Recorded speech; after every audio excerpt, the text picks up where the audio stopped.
No, this place is not haunted. What's haunted are these people that work here, and their brains are haunted.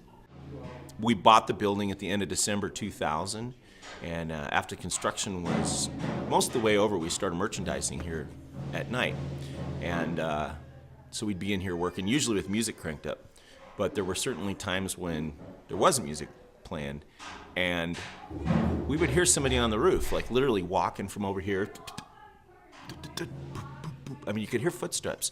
And being a new building and being excited about all the workings of it, Paul and I would be like all about running up the ladder to see what was on the roof. And there was nothing there.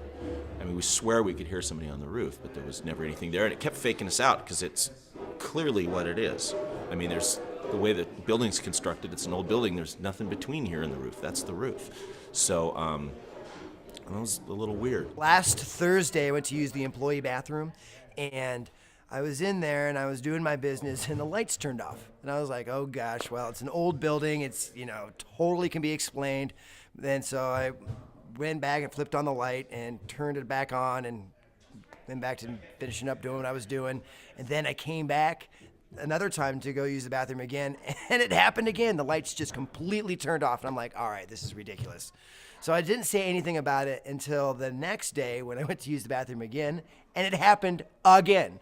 3 times in the day that I went to the bathroom, 3 times. I'm like, all right, this is silly. I don't remember exactly when this was, but several years ago, the Bozeman Chronicle was running a series. It's called something like Millennial Moments, or maybe Today in Bozeman History. I don't remember exactly what it was. It was about things that happened in Bozeman years ago. And there was an article, and I caught the address, 539 East Main Street, which is our address here at Music Villa. And apparently it used to be a produce shop where they actually grew produce in here. And the owner had a burner of some kind blow up and started a fire in here. And they even told his name, and they told us, the exact date that all this happened. But he died in this building. So the lights kind of flickered a little bit and then just cut off, and they went to black, straight black, all the time that it happened. Like, it just would do like a little flip, flip, and like gone. I was like, oh boy, this is no good. There's a between the front counter and the front door, that part was added onto the building since that happened. But Paul has a bunch of guitars hung up there. But Fred said that when they were cleaning up the brick and all of that, they could see a sign up there. It was painted on the brick. Something, the name of that shop, it was something like Bozeman Produce. I had left a little bit early on Friday when all this stuff in the bathroom had been happening, and I had left a little bit early to play a gig in town. And as we were loading up, the drummer realized we forgot his drum rug. So I was like, okay, there's still at Music Villa, and so let's just stop by Music Villa and get a drum rug. And so we came in, and Ross and Blaze and Joe were sitting around back, and they were having, a post-work beer, and they were airing out their grievances and talking about the day and whatnot. Yeah, we were on our way out, and we were just chatting, and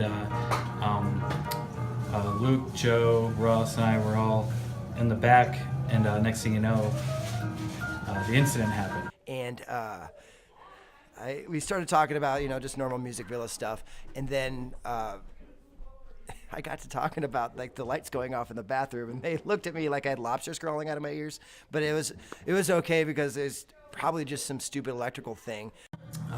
We were just chatting, talking about something I can't remember. We had a beer afterward and hanging out, and next thing you know, kind of like heard it, but then I think Luke or someone was like, whoa! We were all having a beer over by the beer fridge, and we were sitting around. It was Ross and Blaze and Joe and I. He was going over there, and he's like, no, this tape, flew off this hook. We were telling the story, and after the story got done, there was just a moment of silence, and all of a sudden, these flew off, knocked this off, and they all fell down, and this was just, banging up against it. Maybe there is, there's some spirits at work. It was creepy as hell. Maybe it's my job as operations manager to make sure there are no ghosts in this place. The crew and the staff gets a little excitable at times, and they're all kind of, how shall we say, superstitious lads. But mostly what their experience is, what they're making up in their head.